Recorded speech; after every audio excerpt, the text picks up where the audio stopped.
Hey guys, good evening. পুনৰবাৰ আপোনালোকৰ ওচৰত নতুন এটা ভিডিঅ লৈ মই আহিলো। আজি মই আলোচনা কৰিম দশম শ্ৰেণীৰ গণিত বিষয়ৰ 7.3 অনুশীলনীটো। তেন্তে বলক আজি ভিডিঅটোলৈ আগবাঢ়ো। আজি মই 7.3 4 নম্বৰ আৰু 5 নম্বৰ কোৱেশ্যনটো আলোচনা কৰিম। ইয়াত 1 2 3 এই কোৱেশ্যন কিটা মই আগৰ ভিডিঅসমূহত আলোচনা কৰিছিলো। যদি কোনোবাই চোৱা নাই মই তলত লিংকটো দি দিম, গৈ চাবগে পাৰিবা। 4 নম্বৰ কোৱেশ্যনটো চোৱা। সেই চতুৰ্ভুজটোৰ কালি নিৰ্ণয় কৰা যাৰ শীৰ্ষবিন্দুবিলাক ক্ৰম অনুসৰি -4 -2 -3 -5 3 -2 আৰু 2 3 আমাক কৈছে চতুৰ্ভুজ এটাৰ কালি নিৰ্ণয় কৰা আৰু আমাক শীৰ্ষবিন্দু কেইটা দি দিছে। গতিকে মই বুজাই দিছো। প্ৰথমে মই শীৰ্ষবিন্দু কেইটা ধৰি লওঁ। ধৰো শীৰ্ষবিন্দু কেইটা কি হ'ব? এ কি হ'ব? প্ৰথমটো -4 -2 -4 -2 বি হ'ব -3 -5 -3 -5 সি 3 বিয়োগ 2 আৰু ডি কি হ'ব 2 3 ইয়াত আমি x1 y1 টো ধৰি লম। x1 হৈছে -4 x2 -3 প্ৰথম কিটা সদায় মই দেখিব প্ৰথম কিটা x তাৰ পিছৰ কিটা y x1 -4 x2 -3 x3 3 x4 2 ঠিক তেনেকৈ পিছৰ কিটা y1 -2 y2 -5 y3 -2 y4 3 এতিয়া চোৱা আমি চতুৰ্ভুজৰ কালিনো কেনেকৈ উলিয়াম। যদি আমি আঁকি লওঁ চতুৰ্ভুজ এটা, আমি আঁকি লৈছো। চতুৰ্ভুজ মানে কি? চাৰিটা বাহুৰে আগুৰা বন্ধ ক্ষেত্ৰক কি বুলি কোৱা হয়? চতুৰ্ভুজ বুলি কোৱা হয়। আমি মানকেইটা ধৰি লৈছো a b c d। এতিয়া চোৱা এই চতুৰ্ভুজটো কালি উলিয়াব হলে যদি আমি মাজত এনেকৈ এডাল কৰ্ণ আঁকি দিওঁ তেনেহলে এই কৰ্ণডালে কি কৰে চোৱা দুটা ত্ৰিভুজ কৰি পেলায়। এইটো এটা ত্ৰিভুজ হৈ গ'ল, এটো ঠিক তেনেকৈ এটা ত্ৰিভুজ হৈ গ'ল। এতিয়া আমি ত্ৰিভুজৰ কালি সূত্ৰটো আমি ভালকৈ জানো। যদি আমি এই ত্ৰিভুজটোৰ কালি উলিয়াও যোগ কৰি এই ত্ৰিভুজটো যদি কালি উলিয়াও তেনেহলে এই দুটা ত্ৰিভুজ যদি আমি যোগ কৰি দিওঁ তেনেহলে আমি কি পাম? এ বি চি ডি পাম। বুজি পালানে? ভালকে শুনা মই কি কৈছো। এ বি চি ডি এটা আমাক চতুৰ্ভুজ দি দিছে। এই চতুৰ্ভুজটো আমাক কালি উলিয়াব দিছে। আমি চতুৰ্ভুজৰ কালি নাজানো কেনেকৈ উলিয়াই। এতিয়া আমি যদি এটা কাম কৰো, এই চতুৰ্ভুজটোৰ মাজেদি যদি আমি এডাল কৰ্ণ আঁকি দিওঁ তেনেহলে কৰ্ণডালে কি কৰে? দুটা ত্ৰিভুজ আমাক সৃষ্টি কৰি দিয়ে। এতিয়া চোৱা এই দুটা ত্ৰিভুজৰ যদি আমি কালি উলিয়াও এ বি চি এটা এইটো ত্ৰিভুজৰ কালি উলিয়ালো এ বি চি আৰু যদি আমি এ ডি চি কালিও উলিয়াও এই দুটা ত্ৰিভুজৰ কালিটো যদি আমি যোগ কৰো, যোগ কৰিলে আমি কি পাম? এ বি চি ডি চতুৰ্ভুজটোৰ কালিটো আমি পাই যাম। এতিয়া আমি তেনেকৈ কৰিম। প্ৰথমে আমি ত্ৰিভুজ এ বি চিৰ কালি উলিয়াম, তাৰপিছত এ ডি চিৰ কালি উলিয়াম। ত্ৰিভুজ এ বি চিৰ কালি সূত্ৰটো বহাই দিয়া। Half into x1 y2 - y3 plus x2 y3 - y1 plus x3 into y1 - y2 -4 y2 জায়গাত কি আছে? -5 y3 জায়গাত কি হ'ব? -2 প্লাস x2 জায়গাত কি হ'ব? -3 y3 আছে -2 মাইনাস y1 কি হ'ব? -2 প্লাস x3 এই মানকেইটা বহাওতে একদম সাৱধানকে বহাবা, নহলে অংকটো ভুল হৈ যাব। যদি ভুলকে বহাই দিয়া গোটেই অংকটোৱে ভুল হৈ যাব। x3 3 y1 ৰ মান আমি কিমান পাইছিলো? -2 মাইনাস y2 y2 মান আমি কিমান পাইছো? -5। আকৌ এবাৰ চাই ল'বা মানবোৰ শুদ্ধ হৈছে নে নাই, আকৌ এবাৰ ভালকে চাই ল'বা। হাফ ইনটু -4 এটো -5 মাইনাসে মাইনাসে প্লাস 2 প্লাসে মাইনাসে মাইনাস 3 ইনটু কি হ'ব? -2 মাইনাসে মাইনাসে প্লাস 2 ঠিক তেনেকৈ প্লাস 3 -2 মাইনাসে মাইনাসে প্লাস 5। এতিয়া চোৱা -4 ইনটু ডাঙৰ সংখ্যাটোৰ আগত মাইনাস আছে, মাইনাসে প্লাসে মাইনাস 5ৰ পৰা 2 গলে আমি কিমান পাম? 3। ঠিক তেনেকৈ -3 পূৰণ ইয়াত কি হৈ যাব চোৱা -2 + 2 দুইটা কেনসেল গুচি যাব, আমি কি পাম? 0 প্লাস 3 ইনটু ডাঙৰ সংখ্যাটোৰ আগত প্লাস আছে প্লাসই হ'ব, মাইনাসে প্লাসে মাইনাস 5ৰ পৰা 2 গলে আমি কিমান পাম? 3। এইখিনিলৈকে বুজি পাইছা নহয়? মাইনাসে মাইনাসে প্লাস যোগ বিয়োগত কি হয়? আমি ডাঙৰ সংখ্যাটোৰ আগত কি চিন আছে হেতু চাও। আৰু পূৰণত হয় মাইনাছে মাইনাছে প্লাছ প্লাছে মাইনাছ মাইনাছ আমি হেতু কৰিব লাগিব পূৰণত মাইনাছে মাইনাছে প্লাছ 4 3 গুণে 12 মাইনাছ 3 লগত 0 পূৰণ কৰিলে আমি 0 পাম প্লাছ 3 3 গুণে 9 হাফ ইনটু 12 9 যোগ কৰিলে আমি কিমান পাম 21 আমি কিমান পালো আনসাৰটো দুভাগৰ 21 ত্ৰিভুজ এবিসিৰ কালি কিমান পালো দুভাগৰ 21 এই আমি আধাখিনিৰ পালো দুভাগৰ 21 এবাৰ আমি এডিসিৰ কালিটো উলিয়াম ত্ৰিভুজ এডিসিৰ কালি কাৰোবাৰ যদি ডাইৰেক্ট মানবোৰ পাতিবলৈ অসুবিধা হয় আৰু অসুবিধা হ'বও পাৰে কাৰণ সোৱা x1 আৰু x2 আমি যেটোকে সূত্ৰটোত পাতিছিলো এতিয়া আমি কি পাইছো x3 আৰু x4 পাইছো গতিকে প্ৰবলেম হ'ব পাৰে তোমালোকে এক্সট্ৰাকে এখন কাগজত আকৌ মানবোৰ পাতি লবা ত্ৰিভুজ এচিডিৰ কালিৰ কাৰণে আমি কি লাগিব a বিন্দুটোৰ স্থানাংক লাগিব -4 -2 আৰু c বিন্দুটোৰ স্থানাংক হৈছে 3 -2 ঠিক তেনেকৈ d বিন্দুটোৰ স্থানাংক কি হৈছে 2 আৰু 3 x1 মানে আমাৰ কিমান পাইছিলো -4 -2 3 বিয়োগ 2 2 3 এটা তোমালোকে এইখিনি চাই পেলাই সূত্ৰটোত মানখিনি বহাই দিয়া half into x1 into y2 y3 plus x2 into y3 minus y1 plus x3 into y1 minus y2 half into x1 er মান আমি কিমান পাইছিলো -4 y2 er মান কিমান হ'ব -2 আৰু y3 মান কিমান -3 লো 3 y3 er মান 3 বিয়োগ y1 er মান আমি কিমান পাইছিলো -2 প্লাস x3 মান কিমান পাইছিলো আমি 2 y1 er মান পাইছো -2 আৰু y2 মান কিমান পাইছো -2 এই লাইনটো যেটো পাইছিলা এই লাইনটো আমি ইয়াত পাতি দিম -4 -2 -3 +3 3 বিয়োগ 2 প্লাস 2 ইনটু -2 -2 ব্র্যাকেট ক্লোজ বুজি পালা নহয় মই কি কাৰণে এনেকৈ কৰি দিলো যেহেতুকে আমাৰ সূত্ৰটো সোৱা x1 y2 y3 x2 এনেকৈ আছে কিন্তু আমি ACD ৰ মানখিনি আমি কি পাইছিলো x3 x4 y3 y4 গতিকে কাৰোবাৰ কনফিউজ হ'ব পাৰে মই এই মানবোৰ x1 x2 x3 দি পেলাই আমি মানবোৰ বহাই ললো এতিয়া সমাধান কৰা হাফ ইনটু -4 সোৱা ডাঙৰ সংখ্যাটো কাৰণ মাইনাস আছে মাইনাসে মাইনাসে প্লাস 2 3 5 প্লাস 3 ইনটু 3 মাইনাসে মাইনাসে plus 2 -2 minus plus 2 half into minus এটো পূৰণ কৰিব লাগিব ব্ৰ্যাকেটৰ ভিতৰত থাকিলে পূৰণ হৈ থাকে minus plus 4 5 গুণে 20 plus 3 into 3 2 5 plus 2 into -2 plus to দুটা ক্যান্সেল যাব থাকিব কি 0 half into 20 3 5 গুণে 15 প্লাস 2 0 গুণ 0 হাফ ইনটু 20 15 কিমান হয় 35 গতিকে আমি কি পালো ত্ৰিভুজ এডিসিৰ কালি আমি কিমান পালো দুভাগৰ 35 এই ত্ৰিভুজটোৰ কালি আমি পালো দুভাগৰ 35 আৰু এই ত্ৰিভুজটোৰ কালি আমি পাইছিলো দুভাগৰ 21 এতিয়া চতুৰ্ভুজ এবিসিডিৰ কালি পাবলে হলে এই দুটা ত্ৰিভুজৰ কালিটো যোগ কৰি দিয়া এবিসিডি চতুৰ্ভুজৰ কালি কি হ'ব ত্ৰিভুজ এবিসিৰ কালি যোগ ত্ৰিভুজ এডিসিৰ কালি মানবোৰ বহাই দিয়া ত্ৰিভুজ এবিসিৰ আমি কালি কিমান পাইছিলো দুভাগৰ 21 আৰু ত্ৰিভুজ এডিসিৰ কালি আমি কিমান পাইছিলো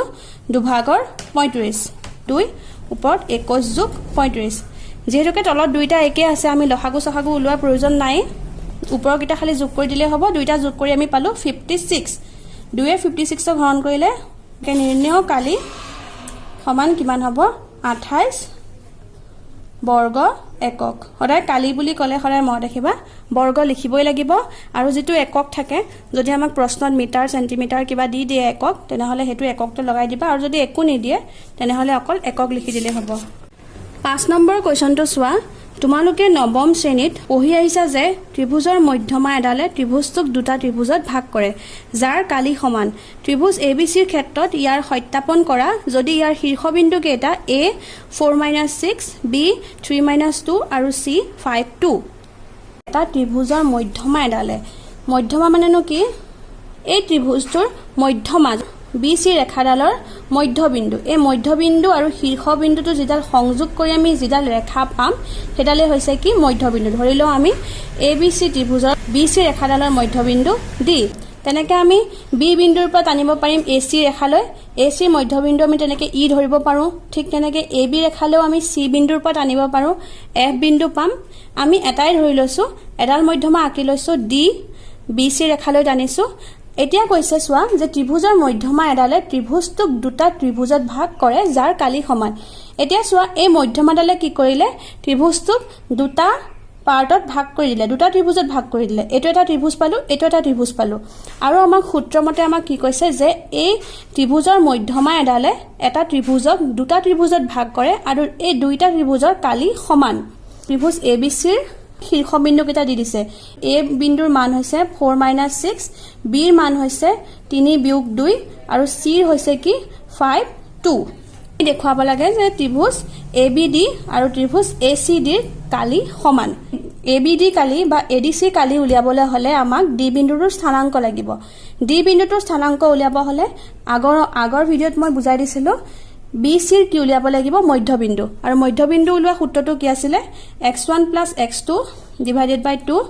y1 + y2 / 2 এই সূত্ৰটো মতে আমি D বিন্দুৰ স্থানাংক উলিয়াম প্ৰথমে দিয়া আছে লিখি লোৱা দিয়া আছে A কি হ'ব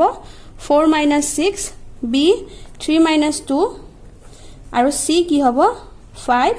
2 ইয়াৰ পৰা x1 ৰ মানটো উলিয়াই লওঁ 4 x2 হ'ব 3 আৰু x3 হ'ব 5 y1 কি হ'ব y1 হ'ব -6 y2 হ'ব -2 আৰু y3 হ'ব 2 আমি ধৰি লৈছো AD ৰেখাডাল ত্ৰিভুজ ABC ৰ মধ্যমা এটাকে D বিন্দুৰ স্থানাংক যেহেতুকে D বিন্দুটো কোনডাল ৰেখাৰ ওপৰত আছে B আৰু C ৰ ওপৰত গতিকে B আৰু C ৰ x এ যোগ কৰিম y এ যোগ কৰি / 2 কৰিম x ৰ মান কিটা কি আছে 3 আৰু 5 x1 + x2 এটো x1 এটো x2 এটো y1 এটো y2 x1 ৰ মান আমি কিমান পাইছো 3 x2 ৰ মান 5 ঠিক তেনেকৈ / 2 ঠিক তেনেকৈ y1 ৰ মান কিমান পাইছো -2 y2 ৰ মান +2 / 2 5 3 8 / 2 -2 + 2 কেনসেল গল 0 থাকিব 2 4 * 8 2 0 * 2 0 আমি কি পালো D বিন্দুটোৰ স্থানাংক কিমান পালো 4 আৰু 0 ABD ৰ কালি কাৰণে চোৱা ABD ৰ কালি কাৰণে আমি কি পাব লাগিব x1 4 x2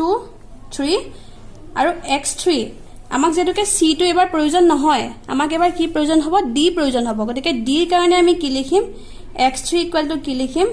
এটো A বিন্দুৰ স্থানাংক এটো B বিন্দুৰ কাৰণে আৰু এটো D বিন্দুৰ কাৰণে x3 আমি কি পাইছিলো 4 ঠিক তেনেকৈ y1 আমি কিমান পাইছিলো -6 y2 হ'ব -2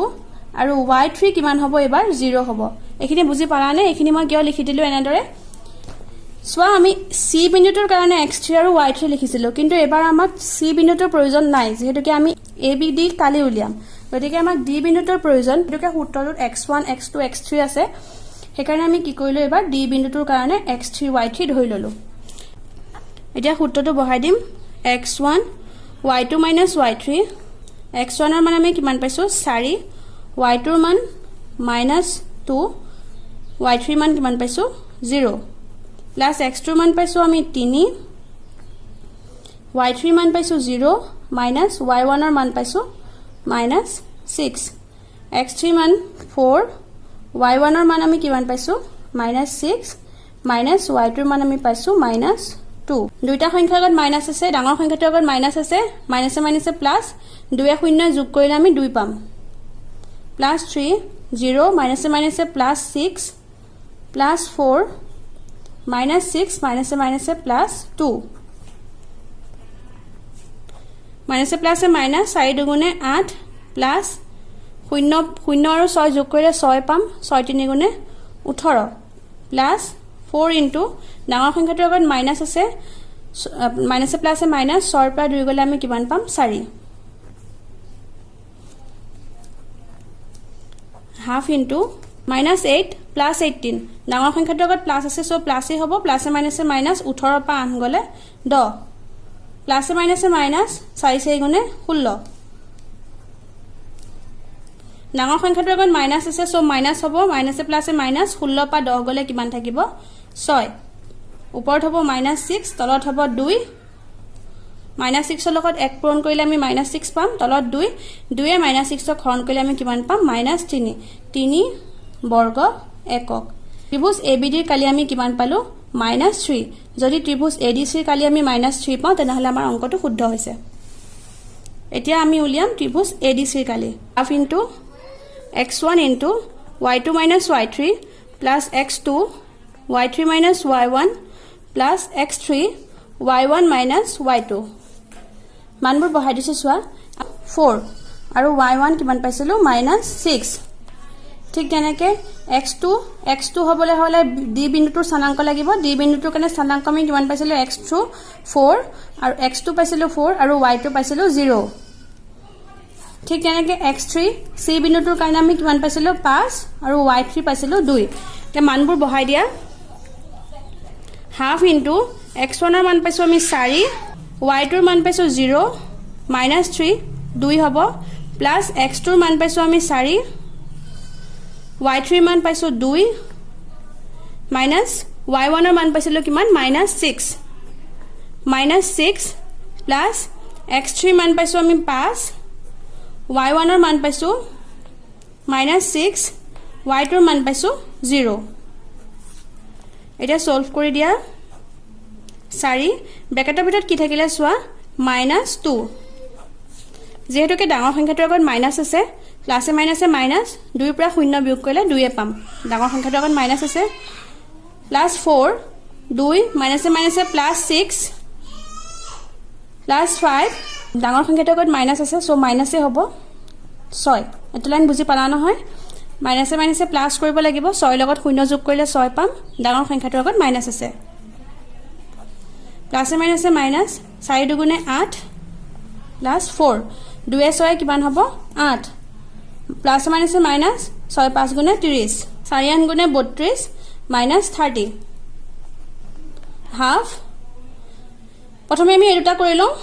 ডাঙৰ সংখ্যাটোৰ আগত প্লাস আছে সো প্লাসে হ'ব 32 পৰা 8 গলে 24 24 - 30 হাফ এবাৰ চোৱা ডাঙৰ সংখ্যাটোৰ আগত মাইনাস আছে প্লাছে মাইনাসে মাইনাস 30 ৰ পৰা 24 গলে কিমান থাকিব 6 আমি -6 এ ওপৰত পূৰণ কৰিলে -6 পাম কিমান পালো আনসাৰ -3 বৰ্গ একক চোৱা ত্ৰিভুজ ABD ৰ কালি আমি কিমান পাইছিলো -3 আৰু ত্ৰিভুজ ADC ৰ কালিও আমি কিমান পালো -3 গতিকে আমি কি লিখিম এটাকে নিৰ্ণয় ত্ৰিভুজ ABD ৰ কালি সমান ত্ৰিভুজ ADC ৰ কালি এটোৱে ভিডিওটোৰ পৰা যদি উপকৃত হ'ম বুলি ভাবে তেনেহলে please like comment share and subscribe কৰিব নাপাহৰিব থ্যাংক ইউ